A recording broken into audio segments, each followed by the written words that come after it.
يؤتي الحكمة من يشاء بسم الله الرحمن الرحيم نحمده ونصلي على رسوله الكريم أما بعد পূর্বের দর্শে আমরা মুআল্লাক হাদিসের পরিচয় সম্পর্কে আমরা জেনেছি। এই দর্শে আমরা সহিহ বুখারী এবং মুসলিমে যে মুআল্লাক রয়েছে অর্থাৎ মুআল্লাক হাদিস রয়েছে সেই সম্পর্কে আমরা জানব। মুআল্লাকাত বলতে আমরা বুঝাই বুখারী ও মুসলিমে বর্ণিত সেই হাদিসসমূহ যেগুলোর সনদের শুরু থেকে রাবি বাদ দেওয়া হয়েছে, এবং এই কথা সবার জানা মুআল্লাক হাদিস সাধারণত দুর্বল হিসাবেই গণ্য হয়।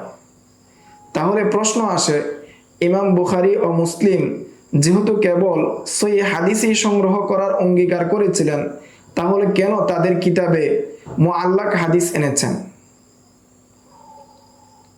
হ্যাঁ, সহিহ বুখারী ও মুসলিমে কিছু সংখ্যক মুআল্লাক হাদিস রয়েছে, যার মধ্যে ইমাম বুখারী সবচেয়ে বেশি মুআল্লাক হাদিস তার সহিহ কিতাবে নিয়ে এসেছেন। ইমাম মুসলিমের সহিহে মোট মুআল্লাক হাদিসের সংখ্যা হলো, কেউ কেউ বলেন যে 17টি, আবার কেউ কেউ বলেন 14টি, আবার কেউ বলেন 12টি। ইমাম বুখারীর সহিহ বুখারীতে মোট 1341টি মুআল্লাক হাদিস রয়েছে। এর অধিকাংশই কিতাবের অন্য স্থানে মূল সনদ সহ তাকরার এসেছে। তিনি শুধু সংক্ষিপ্ততা ও পুনরাবৃত্তি এড়ানোর জন্য সেগুলোকে মুআল্লাক আকারে এনেছেন। তবে যেগুলো অন্য কোথাও মৌসুল অর্থাৎ সম্পূর্ণ সনদ সহ আসেনি, সেগুলোর সংখ্যা 160টি। এই মুআল্লাক হাদিসগুলো সাধারণত দু ধরনের হয়। এক, যেগুলো তিনি সিগাতুল জাযাম দ্বারা বর্ণনা করেছেন, যেমন ক্বালা ফাআলা। নাম্বার 2, যেগুলো তিনি সিগাতুত তামরিজ দ্বারা বর্ণনা করেছেন, যেমন কিলা, ইউরওয়া, যুকিরা ইত্যাদি। ইমাম ইবনে হাজার আসকালানী রাহমাতুল্লাহি আলাইহি তার ফাতুল বারীর ভূমিকায় বলেন, সহিহ বুখারীর মধ্যে যেসব মারফু হাদিস মুআল্লাক হিসেবে এসেছে সেগুলো দু প্রকার। প্রথম প্রকার হলো এমন হাদিস যেগুলো কিতাবের অন্য কোথাও মৌসুল আকারে পাওয়া যায়। দ্বিতীয়, এমন হাদিস যেগুলো কিতাবের কোথাও মৌসুল হিসেবে পাওয়া যায় না, শুধু মুআল্লাক আকারেই বর্ণিত। প্রথম প্রকারের হাদিসগুলো মুআল্লাক আকারে তখনই আসে যখন হাদিস সনদ সংক্ষেপ করা প্রয়োজন হয়।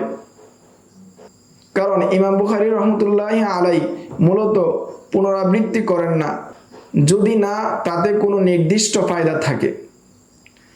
যখন একটি হাদিসে বিভিন্ন মাসলা থাকে এবং পূর্ণ সনদ দিয়ে বারবার হাদিস আনলে কিতাব দীর্ঘ হয়ে যায়, তখন তিনি সংক্ষিপ্তভাবে সনদ বাদ দিয়ে মুআল্লাক আকারে হাদিস আনেন। আর দ্বিতীয় প্রকারের হাদিসগুলো কেবল মুআল্লাক আকারেই আসে। এসব হাদিস আবার দুইভাবে এসেছে। এক, সিগাতুল জাযাম দ্বারা, যেমন ক্বালা ফাআলা। 2, সিগাতুত তামরিজ দ্বারা, যেমন কিলা, ইউরওয়া। ইমাম বুখারী রাহমাতুল্লাহি আলাইহি তার সহিহ বুখারী কিতাবে যেসব মুআল্লাক হাদিস বিসিগাতিল জাযাম দ্বারা অর্থাৎ ক্বালা, যাকারা এনেছেন, সেগুলো 4 ভাগে বিভক্ত। প্রথম ভাগ হলো বা প্রথম প্রকার হলো যেগুলো ইমাম বুখারীর শর্ত অনুযায়ী সহিহ হাদিস, তবে এগুলো পূর্ণ সনদ দেননি, কারণ কিতাবের অন্য স্থানে তা পূর্ণ সনদে বর্ণনা করেছেন, তাই পুনরায় পূর্ণ সনদে বর্ণনা না করে এখানে সংক্ষেপে এনেছেন। অথবা তিনি সে হাদিসটি সরাসরি তার শায়খ থেকে শুনেননি, অথবা তিনি শুনেছেন কিন্তু শোনার বিষয়টি নিশ্চিত নন, অথবা মুযাকারার মাধ্যমে শুনেছেন, তাই সেটিকে মূল সনদের মতো বর্ণনা করেননি।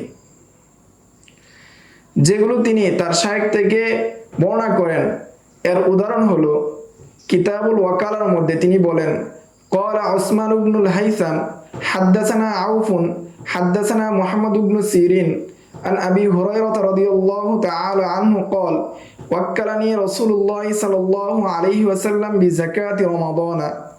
হাদিস, এই হাদিসটি তিনি কিতাবুল ওয়াকালার সাথে সাথে ফাজাইলুল কোরআনে উল্লেখ করেছেন, এমনিভাবে ইবলিসের আলোচনার মধ্যেও তিনি উল্লেখ করেছেন এবং সেই সব স্থানে তিনি হাদ্দাসানা ওসমানু বলেন নাই, সব জায়গায় তিনি বলেছেন ক্বালা ওসমানু। এতে সুস্পষ্ট হয়ে যায় তিনি শায়খ উসমান থেকে সরাসরি হাদিসটা শুনেন নাই। এই জন্য মুসান্নিফ রহমতুল্লাহি আলাই এই সিগা বা এই পদ্ধতি অবলম্বন করেছেন। যখন ইমাম বুখারী রহমতুল্লাহি আলাই কোনো শায়খ থেকে সরাসরি শ্রবণ করেন নাই, সেইগুলোর ক্ষেত্রে তিনি এই পদ্ধতি অবলম্বন করেন, বলেন ক্বালা ফুলান, এবং অন্য স্থানে তার মাঝে এবং তাদের মাঝে যে ওয়াসিতা রয়েছে সেটা তিনি বর্ণনা করেন। দ্বিতীয় প্রকার হলো এমন হাদিস যা সহিহ, তবে ইমাম বুখারীর নিজের শর্ত অনুযায়ী নয়, বরং অন্য ইমাম যেমন মুসলিমের শর্ত অনুযায়ী সহিহ। কারণ হতে পারে তিনি বিশ্বস্ত রাবীর মাধ্যমে শুনেছেন কিন্তু সরাসরি শুনেন নাই, অথবা তিনি এমন কারো থেকে শুনেছেন যিনি তার কিতাবের শর্ত অনুযায়ী রাবী নন। এর উদাহরণ হলো তিনি কিতাবুত তাহারাতের মধ্যে বলেন قالت عائشة رضي الله تعالى عنها كان النبي صلى الله عليه وسلم يذكر الله على كل أحيانه। আয়েশা রাদিয়াল্লাহু তাআলা আনহা বলেন রাসূল সাল্লাল্লাহু আলাইহি ওয়াসাল্লাম সব সময় আল্লাহকে স্মরণ করতেন। এই হাদিসটি ইমাম মুসলিমের শর্ত অনুযায়ী সহিহ। তৃতীয় প্রকার হলো এমন হাদিস যেগুলো হাসান এবং দলিল রূপে গ্রহণযোগ্য। এর উদাহরণ হলো কিতাবুত তাহারাতের মধ্যে তিনি বলেন ওয়াকালা বাহজ ইবনে হাকিম আন আবিহি আন জাদ্দিহি আল্লাহু আহাক্কু আন ইউস্তাহিয়া মিনহু মিনান নাস। আল্লাহকে ভয় করা মানুষকে ভয় করা থেকে অধিক উপযুক্ত। এবং এই হাদিসটি প্রসিদ্ধ এবং এই হাদিসটি আসহাবুস সুনান তাখরিজ করেছেন। চতুর্থ প্রকার হলো এমন হাদিস যা দুর্বল, তবে দুর্বলতা রাবীর কারণে নয়, বরং সনদে সামান্য বিচ্ছিন্নতা থাকার কারণে, তবে তা অন্য কোনো মাধ্যমে শক্তিশালী হয়ে যায়। এর উদাহরণ হলো তিনি কিতাবুজ যাকার মধ্যে বলেন ওয়াকালা তাউসুন ক্বালা মুআয ইবনে জাবাল লিআহলিল ইয়ামানি ইতুনি বিআরদি সিয়াবিন খামিসিন আও লাবিসিন ফি সাদাকাতি মাকানা আশ-শাঈরি ওয়াজ-যুররাতি আহওয়ানু আলাইকুম ওয়া খায়রুন লিআসহাবি মুহাম্মাদিন সাল্লাল্লাহু আলাইহি ওয়াসাল্লাম। তাউস রহমতুল্লাহি আলাইহি বলেন মুআয রাদিয়াল্লাহু তাআলা আনহু ইয়ামানবাসীদেরকে বলেছিলেন যাকাত হিসাবে আমাকে এমন কাপড় দিন যা পরিধানযোগ্য, এটি তোমাদের জন্য সহজ হবে এবং সাহাবায়ে কেরামের জন্য উপকারী হবে। এটি তাউস পর্যন্ত সহিহ, কিন্তু তাউস মুআয রাদিয়াল্লাহু তাআলা আনহু থেকে সরাসরি শুনেননি, সুতরাং এটা মুনকাতি। কিন্তু মুনকাতি হলেও অন্যান্য দলিল দ্বারা এই হাদিস সমর্থিত। ইমাম বুখারী তার সহিহে যেসব হাদিস সিগাতুত তামরিজ দ্বারা বর্ণনা করেছেন সেগুলো আবার কয়েক প্রকার। এর প্রথম প্রকার হলো যেটি ইমাম বুখারী রাহিমাহুল্লাহর শর্ত অনুযায়ী সহিহ। এই ধরনের সহিহ হাদিস খুব সামান্য এবং কয়েকটি স্থানে পাওয়া যায়, এবং তিনি এটি তখনই ব্যবহার করেন যখন কোনো মুআল্লাক হাদিস শুধু অর্থ হিসাবে উল্লেখ করতে চান। এর উদাহরণ হলো তিনি কিতাবুত তিবের মধ্যে বলেন ওয়ায়ুযকারু আন ইবনে আব্বাস রাদিয়াল্লাহু তাআলা আনহুমা আন নবী সাল্লাল্লাহু আলাইহি ওয়াসাল্লাম ফির রুকিয়াতি বিফাতিহাতিল কিতাব। ইমাম বুখারী এই হাদিসটি অন্য এক স্থানে সনদ সহ উল্লেখ করেছেন। উবাইদুল্লাহ ইবনুল আখনাস ইবনে আবি মুলাইকা ও ইবনে আব্বাস রাদিয়াল্লাহু তাআলা আনহুমা থেকে বর্ণনা করেন যে নবী করিম সাল্লাল্লাহু আলাইহি ওয়াসাল্লাম এর কয়েকজন সাহাবী একটি গোত্রের পাশ দিয়ে যাচ্ছিলেন যাদের মধ্যে একজন সাপে কাটা রোগী ছিল। তখন সাহাবায়ে কেরাম তাদেরকে সূরা ফাতিহা দ্বারা জারফুক করেন। যখন তারা নবী করিম সাল্লাল্লাহু আলাইহি ওয়াসাল্লামকে ঘটনাটি বললেন, তখন তিনি বললেন ইন্না আহাক্কা মা আখাযতুম আলাইহি আজরান কিতাবুল্লাহ। তোমরা যা দিয়ে পারিশ্রমিক নাও তার মধ্যে সবচেয়ে বেশি হকদার হলো আল্লাহর কিতাব। তিনি যেহেতু এই হাদিসটিকে আর রিওয়ায়াতু বিল মানা হিসেবে উল্লেখ করেছেন, তাই তিনি এতে সিগায়ে জজম শব্দ ব্যবহার করেননি। কারণ সনদ সহ বর্ণনায় কোথাও সরাসরি নেই যে নবী করিম সাল্লাল্লাহু আলাইহি ওয়াসাল্লাম সূরা ফাতিহা দ্বারা রুকাইয়া করতে বলেছেন। বরং এতটুকু রয়েছে যে তিনি সাহাবাদের এই কাজ করতে নিষেধ করেননি, অর্থাৎ তিনি তা অনুমোদন করেছেন, অর্থাৎ তাকরীর করেছেন। আর সেখান থেকে সূরা ফাতিহা দ্বারা রুকাইয়া হওয়ার অনুমতি বোঝা যায়। দ্বিতীয় প্রকার হলো এমন হাদিস যা সহিহ তবে ইমাম বুখারীর শর্ত অনুযায়ী নয়। এর উদাহরণ হলো কিতাবুস সালার মধ্যে তিনি উল্লেখ করেন, ওয়ায়ুযকারু আন আব্দুল্লাহ ইবনে সায়েব রাদিয়াল্লাহু তাআলা আনহু قال قرأ النبي صلى الله عليه وسلم المؤمنون في صلاة الصبح حتى إذا جاء ذكر موسى وهارون عليهما الصلاة والسلام أو ذكر عيسى أخذته سنعة فركع। ইমাম বুখারী সিগাতুত তামরিজ দ্বারা এই হাদিসটিকে উল্লেখ করেছেন যে আব্দুল্লাহ ইবনে সায়েব রাদিয়াল্লাহু তাআলা আনহু বলেন যে নবী করিম সাল্লাল্লাহু আলাইহি ওয়াসাল্লাম ফজরের নামাজে সূরা আল মুমিনুন তেলাওয়াত করছিলেন।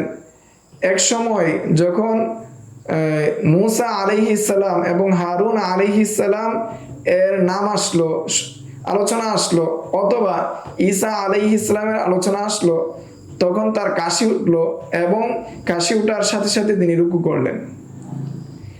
এটি এমন একটি হাদিস যা ইমাম মুসলিমের শর্ত অনুযায়ী সহিহ এবং তিনি তার কিতাবে অর্থাৎ সহিহে এই হাদিসটি অন্তর্ভুক্ত করেছেন। কিন্তু ইমাম বুখারী এই হাদিসের কিছু রাবীর হাদিস নিজের সহিহে বর্ণনা করেননি, তাই তিনি হাদিসটি মুআল্লাকভাবে ও সিগাতুত তামরিজ দ্বারা উল্লেখ করেছেন। এর আরেকটি উদাহরণ হলো তিনি কিতাবুস সিয়ামের মধ্যে বলেন, ওয়ায়ুযকারু আন আবি খালিদিন আনিল আ'মাশ আনিল হাকাম ওয়া মুসলিমিনিল বাতিন ওয়া সালামাতা ইবনে কুহাইলিন আন সাইদ ইবনে জুবায়ের ওয়া আতা ওয়া মুজাহিদ আন ইবনে আব্বাস রাদিয়াল্লাহু তাআলা আনহুমা ক্বালা ক্বালাত ইমরাআতুন লিন-নবী সাল্লাল্লাহু আলাইহি ওয়াসাল্লাম ইন্না উখতি মাতাত ওয়া আলাইহা সাওমু শাহরাইন মুতাতাবিআইন। হাদিস।